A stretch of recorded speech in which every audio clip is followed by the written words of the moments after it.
Olá, boa tarde, bom dia, boa noite. Não sei que horas que você vai estar vendo esse conteúdo, mas seja muito bem-vinda a esse momento, essa pílula do Vivencie Você. Estou muito feliz de estar aqui, até mesmo porque hoje eu vou falar de um assunto que eu gosto muito.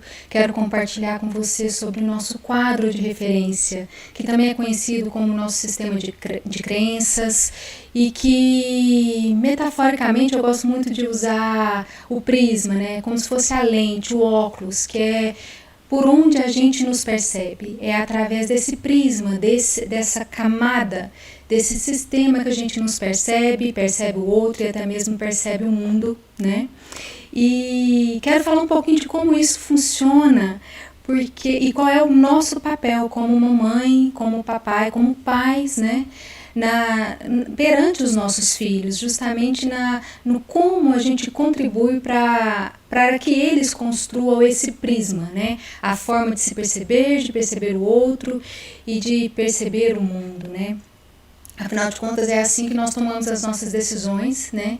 E o mais bacana dessa teoria, né, dessa informação, é que ela mostra que nós somos muito individuais, até mesmo no nosso olhar, até mesmo na questão do como nós vemos as coisas, até mesmo as cores, né? A forma como eu vejo o branco não é a mesma forma como você vê o branco. E como eu vejo o branco também não é a mesma forma como a Sofia e o Miguel, que são os meus filhos, enxergam o branco, né? Então, muitas das vezes a gente se coloca muito naquela posição de que, nossa, mas eu falei isso, nossa, mas mais claro do que eu falei, eu deixei claro, eu verbalizei como eu queria que ela fizesse aquela tarefa, por exemplo, como que ela não entendeu? É tão óbvio, né? E com tudo que nós vamos conversar aqui, com esse pouquinho, com essa pílula de conhecimento que nós vamos ter aqui hoje, você vai perceber que na verdade o óbvio só é óbvio para quem para quem diz o óbvio, né? Então, o meu óbvio é óbvio só para mim e para ninguém mais nesse planeta, né? E é muito bacana a gente entender isso, porque se a gente parte desse pressuposto, a gente tem uma grande chance de melhorar nas nossas comunicações, nas nossas relações, né? E até mesmo na forma como a gente percebe o outro. A partir de entender que a forma como você enxerga não é o mesmo como ele enxerga, né? É muito bacana também a gente pensar sobre isso nas questões de brigas entre casais, né? Eu já tive algumas situações, até mesmo em consultório de casais, né? Em que a esposa chegava até mim e narrava o fato, né? Que trouxe o fato do conflito entre o casal, né? E aí, quando eu ia ouvir o papai, né, o esposo no caso, o esposo trazia a mesma informação, só que num outro prisma. E se eu parasse para olhar, eram duas histórias completamente, sim, tinha alguns pontos que eram semelhantes, tinha alguns pontos semelhantes, mas eram histórias diferentes.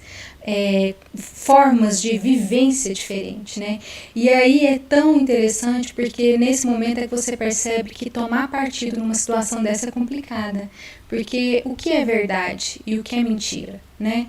O que é certo e o que é errado.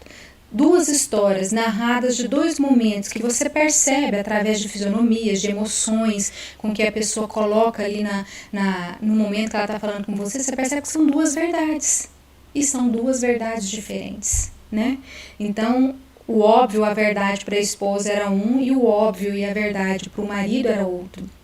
E muitos desses conflitos também a gente percebe com relação a adolescentes, quando em alguns momentos eu tive também intervenções, clientes, adolescentes, e quando você vai colher informações do papai ou quando você vai colher informações da mamãe, acontece muitas das vezes delas trazerem um mesmo fato, porém narrados de forma diferente, né? E isso é muito bacana. Mas por que eu quis falar isso hoje para você, mamãe?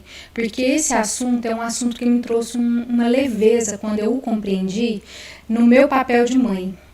Porque quando a gente começa essa caminhada de autoconhecimento e quando você começa a entender, a buscar a entender como funciona, como você pode ser uma mãe melhor, como você pode ser mais positiva, como você pode contribuir de maneira efetiva para que seus filhos sejam pessoas do bem, para que seus filhos sejam adultos emocionalmente equilibrados, que sejam pessoas honestas, que sejam pessoas vencedoras, né? Quando você começa a buscar esses conhecimentos, na maioria das vezes você sente um peso muito grande nas costas, porque a grande parte de decisões, a criança, até ali do 0 até os 7, 8 anos ali, é o momento em que ela esponja muito dos pais.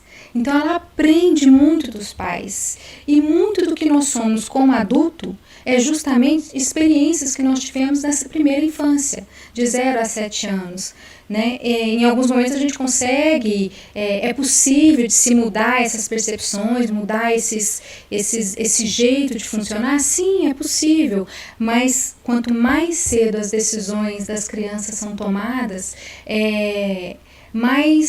mais exigente fica o processo de cuidar disso para que possa mudar a vertente. Eu vou dar um exemplo meu aqui, que é bem bacana para vocês entenderem. Eu fui fazer uma formação em São Paulo e lá nessa formação, em um determinado momento, o instrutor nos induziu a fazer um processo de regressão ao útero, onde no exercício lá, as pessoas que conseguiram passar por esse processo, elas chegaram mentalmente a voltar naquele momento ali, minutos antes do nascimento. No meu caso, eu voltei um pouco tempo antes do meu nascimento. Teve outras pessoas que voltaram no momento de amamentação, e aí depende do processo de cada um. Mas no meu caso, eu voltei ali alguns momentos antes do meu nascimento. Eu ainda estava dentro da barriga da minha mãe. E ali naquele momento eu experimentava um medo muito grande. Eu me percebi ali, um bebezinho prestes a nascer e com um medo muito grande, né? E eu me percebia fazendo uma força muito grande para eu nascer. Eu me mexia, eu apertava, eu empurrava com a minha cabecinha ali para eu nascer. E conforme eu fazia os movimentos para eu nascer, eu sentia muita sufocação. É a sensação de falta de ar, mas ali naquele momento o bebê não está sentindo falta de ar, porque ele não respira o ar. Mas é a sensação do sufoco, como se fosse uma forma de ar. Tudo que eu estou narrando aqui, gente, são experiências que eu vivi lá dentro do útero de uma maneira visceral. É óbvio que foi vivenciado. Eu estou narrando em palavras a forma como eu vivenciei, né? Como foi ali a vivência. E então não se pegue muito assim em questões de palavras, né? Então eu estava ali naquele sufoco danado e de repente eu percebi que o meu mundo, que era onde eu estava ali, dentro daquele lugar escuro ali, em alguns momentos eu sentia uns movimentos do meu mundo me ajudando a nascer. E em outros momentos eu percebia que ela não fazia força para nascer, o meu mundo não fazia força para nascer. E ali eu experimentei uma parcela muito maior de medo. Em alguns momentos eu desisti de nascer, eu retraí, eu fui mais pro fundinho ali de onde eu estava, porque eu estava com medo de nascer. E aí, em algum momento ali, eu decidi nascer, mas eu nasci com uma mensagem. Eu nasci, ok, Niara, você pode nascer, você vai nascer, mas saiba que se você nascer, o mundo não será por você. Então eu interpretei aquele momento do meu nascimento, eu vivenciei aquilo ali como se eu sabia que eu ia nascer, mas que eu ia ser só, que eu não ia ter apoio, eu não ia ter respaldo de ninguém na minha vida. Eu entendi que eu ia nascer e que eu ia ter que dar conta de tudo sozinha. É óbvio que isso, gente, é depois de um processo de terapêutico, até mesmo de análise dessa cena, né, de ter trabalhado tudo isso e tudo mais, né? Mas por que eu quis trazer esse exemplo para você? Porque aqui eu não sabia, eu sabia que eu tinha nascido de parto normal, mas eu não sabia como é que tinha sido, que se tinha acontecido alguma coisa, e aí eu fui conversar com a minha mãe. Cheguei dessa formação, fui até a minha mãe e fui perguntar para ela, e aí ela me contou que um dia antes, eu sou do dia 7 de fevereiro, no dia 6 a gente morava numa casa onde a garagem, o portão da garagem de entrada era um pouco mais alto do que a casa, então ela subiu essa ladeirinha, foi lá, abriu o portão para meu pai sair para trabalhar, e aí na hora que ela foi voltar, ela escorregou e caiu de costas, e com esse tombo, ela entrou em trabalho de parto, e aí ela foi para o hospital, e chegou lá, tinham muitas mamães em trabalho de parto. E na época dela, nessa época de quando eu nasci, cesárea só era feita em último caso mesmo, né? Só quando realmente fosse necessário. E aí eles pegaram a veia dela e ficaram dando um remédio para ela, que era para ela relaxar, para ela não sentir dor, para ela esperar aquelas mamães ali que estavam na frente, que estavam com trabalho de parto mais acelerado, poder ganhar neném. E era num sábado, eu nasci num sábado e só tinha um médico de plantão, que eu me lembro até que ela me falou o nome dele, chamava Dr. Ismael, e aí isso era por volta do dia 6 de manhã, né? E quando foi no dia 7, às 6 horas da manhã, a enfermeira chegou lá para aplicar novamente mais uma dose dessa medicação, e aí minha mãe não deixou ela aplicar. Minha mãe falou, não vai aplicar mais, né? E aí o médico justamente estava exaurido já, mas decidiu fazer o parto da minha mãe, descansar depois, e aí eu nasci às 8h30.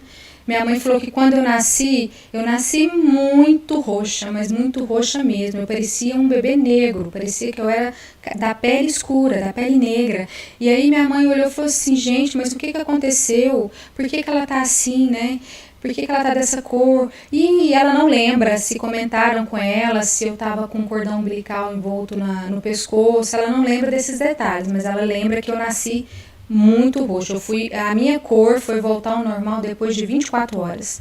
Então, eu ainda fiquei ali no meu primeiro dia ali de nascimento, ainda recuperando essa cor no meu corpo, né? E aí eu fui contar pra ela da experiência que eu vivi lá no treinamento, né? E aí que a ficha caiu, né? De que, beleza, eu nasci com uma mensagem de que o mundo não seria a favor de mim por conta da vivência, da forma como eu interpretei aquele fato. Mas o fato, na verdade, não aconteceu como eu interpretei. Para mim foi, o fato é esse, foi a forma como eu vivenciei. Mas não foi minha mãe que não queria que eu nascesse. Porque ali o meu mundo era minha mãe, eu estava dentro da barriga da minha mãe. Não foi esse fato que... Não foi minha mãe que não quis que eu nascesse, não foi minha mãe que ficou me empurrando para dentro, não foi minha mãe que não fez força para eu nascer. Foram medicações que estavam sendo aplicadas para ela, para que pudesse esperar o momento do parto, né? E é aí que quando eu entrei em contato com essa história, com esse primeiro assim despertar da minha consciência mesmo, porque por conta dessa mensagem que eu nasci, eu sempre fui muito precoce. Eu andei muito nova, eu andei com 9 meses, eu fui desfraldada muito rapidamente, e tudo em mim sempre foi muito rápido. Eu comecei a trabalhar muito rápido, entrar na faculdade também foi rápido, sempre foi muito acelerado, porque eu tinha uma pressa, é como se eu tivesse uma pressa de ser independente, porque o ser dependente era algo que era perigoso para mim, entende? Porque dentro de mim existia uma verdade, uma crença de que eu deveria dar conta de tudo sozinha. E aí eu quero explicar um pouquinho para vocês como que funciona isso, né? Vou até dar um exemplo que uma amiga deu numa formação que eu fiz com ela inclusive é a instrutora da formação. Ela falou que um dia ela foi no açougue e que ela pediu para o açougueiro uma costelinha de porco. E aí na hora que o açougueiro levantou a costelinha de porco e mostrou para ela, tinha uma mãe com uma criancinha do lado, aguardando o atendimento, e aí essa criancinha viu a costelinha de porco e virou e falou assim, nossa mamãe, olha, é uma cobra, né? E esse exemplo é muito bacana porque é em cima dele que eu quero explicar para vocês como que esse conhecimento, como que esse nosso quadro de referência, como que esse nosso sistema de crenças, esse nosso prisma, que é por onde nós olhamos, por onde nós enxergamos a vida, por onde nós enxergamos tudo que vem até nós, né? Ele é construído aqui na nossa mente, né? Então eu trouxe aqui alguns lápis justamente para ajudar a mostrar para vocês um exemplo dessa criança, né? A primeira vez que ela viu algo meio meio naquela formação de uma cobra, provavelmente quando ela viu aquilo num livro de historinha, ou talvez até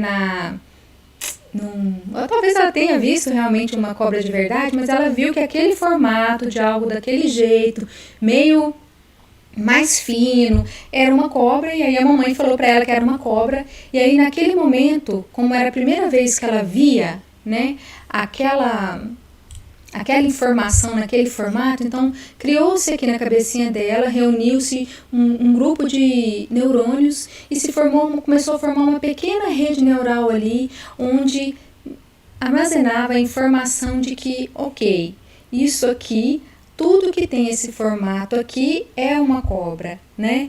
E aí, um belo dia, essa criança viu em outro momento, um outro livro, uma outra historinha, viu uma outra cobra de uma outra forma, e ela vem e reforça mais ainda aquela informação de que aquele formato era de uma cobra, né? Outro dia, ela foi e viu uma minhoca, ouviu uma minhoxu, e ela, cada vez mais que ela vai tendo contato com aquela informação, e que essa informação vai sendo confirmada para ela de que aquilo é uma cobra, essa rede neural ela vai sendo fortalecida, ela vai sendo, tá vendo? Ela vai sendo energizada. E conforme cada vez mais que ela tiver, tá ali uma rede neural dá para ela do exemplo do que é uma cobra, né?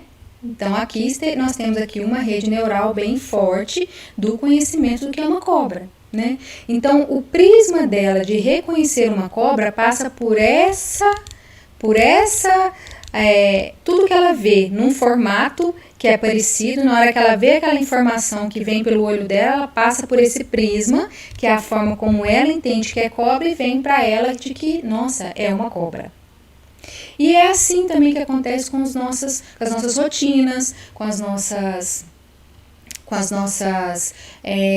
todo o conhecimento que a gente tem. O como cozinhar, como fazer o arroz, Então, tudo na nossa mente é armazenado dessa forma.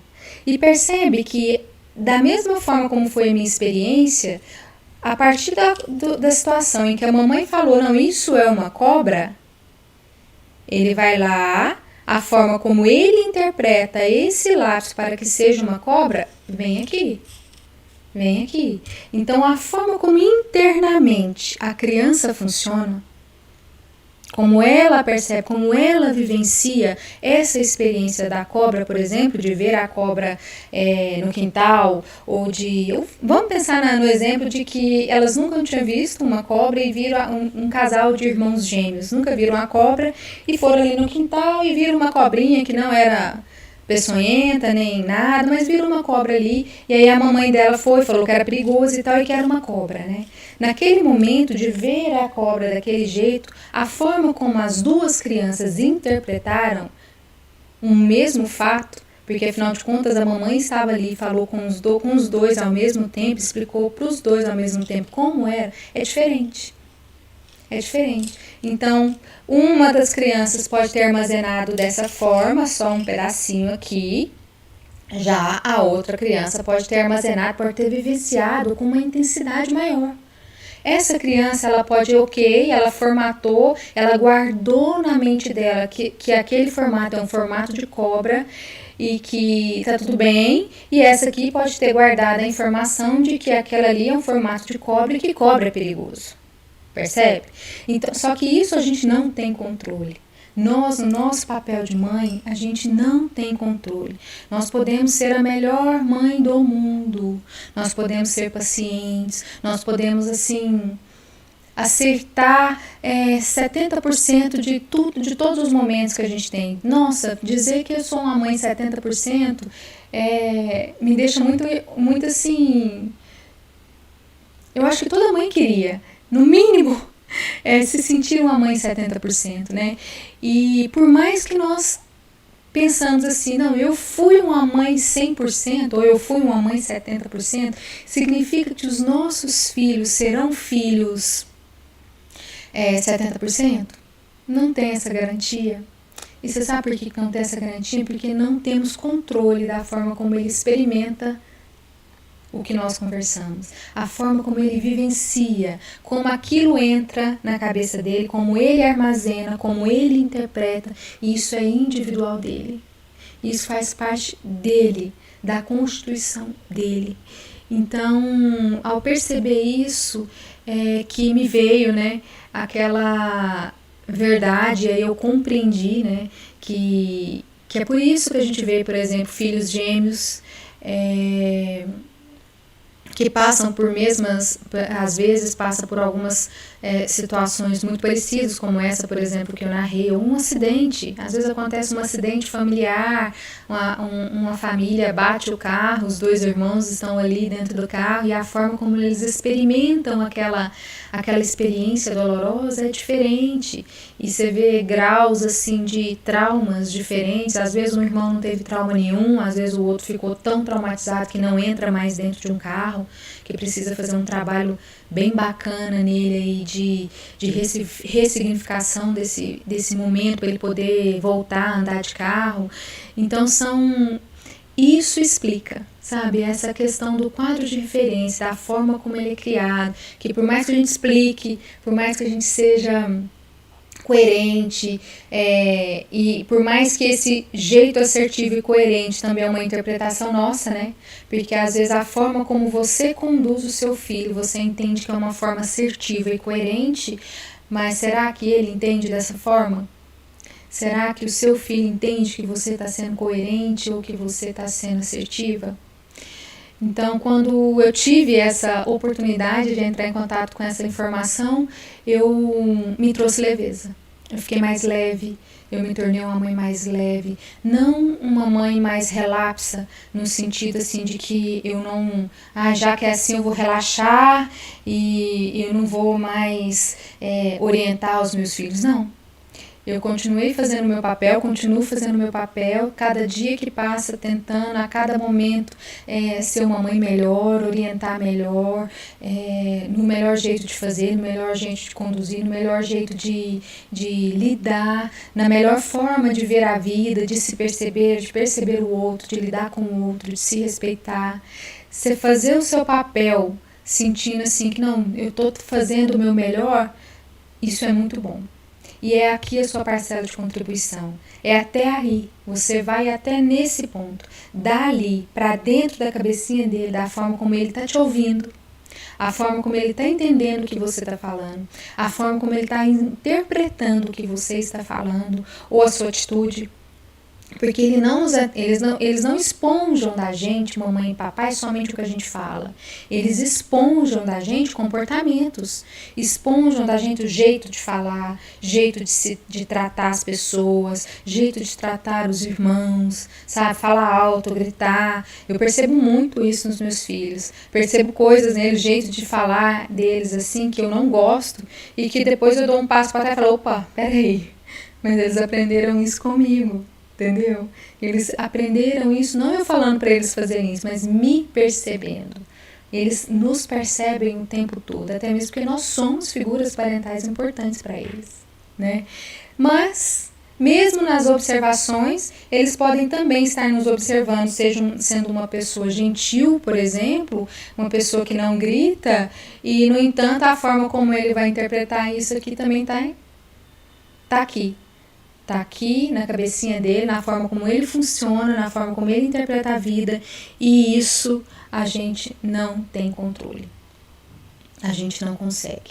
A gente aqui não está na nossa alçada, sabe? Então, isso é muito bacana, isso me trouxe realmente uma leveza, diminuiu minha culpa, né?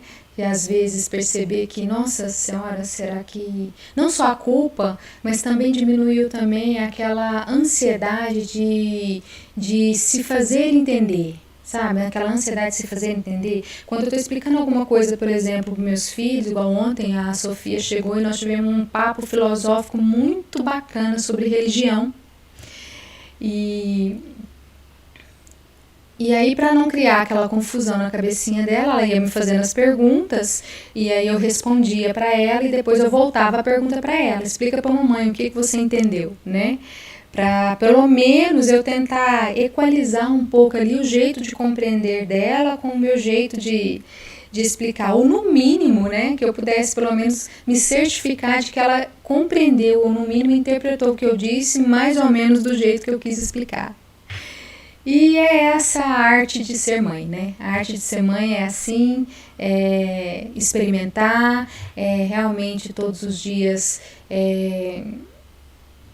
sentir que valeu a pena, fazer um pouquinho dali, fazer um pouquinho dali, a culpa ela aparece e buscar entender que somos pessoas e que somos únicas e que a forma como nós funcionamos internamente é único e isso só nós mesmos. Só eu, Niara, tenho a capacidade de olhar para a forma que eu funciono e tentar adequar alguma coisa aqui dentro. E só os seus filhos também. Só os seus filhos também têm essa capacidade, né, de olhar para dentro e ver como ele funciona e mudar isso conforme os inputs que ele está recebendo ali no dia a dia da vida dele. Então é isso que eu queria trazer para vocês hoje. Eu espero que o que eu trouxe, tanto de informação quanto de experiência, possa trazer para vocês aí um pouco de leveza para esse papel de mãe, né? E se você gostou, contribua, comente, a gente pode trocar aí fazer um bate-papo bacana aí pelos comentários, tá bom? Então um abraço bem grande e até a próxima pílula do Vivencie Você. Até mais!